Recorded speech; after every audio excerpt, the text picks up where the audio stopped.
Imagine a police lineup where 10 witnesses are asked to identify a bank robber they glimpsed fleeing the crime scene.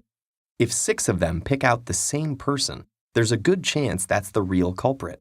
And if all 10 make the same choice, you might think the case is rock solid. But you'd be wrong. For most of us, this sounds pretty strange. After all, much of our society relies on majority vote and consensus, whether it's politics, business, or entertainment. So it's natural to think that more consensus is a good thing. And up until a certain point, it usually is. But sometimes, the closer you start to get to total agreement, the less reliable the result becomes. This is called the paradox of unanimity.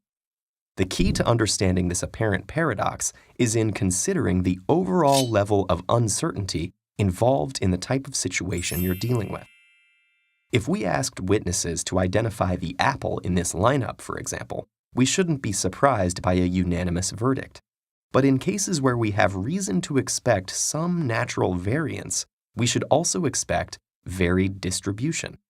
If you toss a coin 100 times, you would expect to get heads somewhere around 50% of the time. But if your results started to approach 100% heads, you'd suspect that something was wrong, not with your individual flips, but with the coin itself. Of course, suspect identifications aren't as random as coin tosses, but they're not as clear-cut as telling apples from bananas either. In fact, a 1994 study found that up to 48% of witnesses tend to pick the wrong person out of a lineup, even when many are confident in their choice. Memory based on short glimpses can be unreliable, and we often overestimate our own accuracy. Knowing all this, a unanimous identification starts to seem less like certain guilt and more like a systemic error, or bias in the lineup.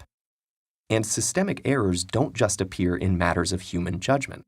From 1993 to 2008, the same female DNA was found in multiple crime scenes around Europe, incriminating an elusive killer dubbed the Phantom of Heilbronn. But the DNA evidence was so consistent precisely because it was wrong. It turned out that the cotton swabs used to collect the DNA samples had all been accidentally contaminated by a woman working in the swab factory. In other cases, systematic errors arise through deliberate fraud, like the presidential referendum held by Saddam Hussein in 2002, which claimed a turnout of 100% of voters, with all 100% supposedly voting in favor of another 7-year term. When you look at it this way, the paradox of unanimity isn't actually all that paradoxical.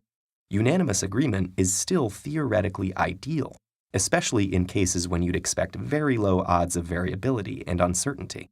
But in practice, achieving it in situations where perfect agreement is highly unlikely should tell us that there's probably some hidden factor affecting the system. Although we may strive for harmony and consensus, in many situations, error and disagreement should be naturally expected. And if a perfect result seems too good to be true, it probably is.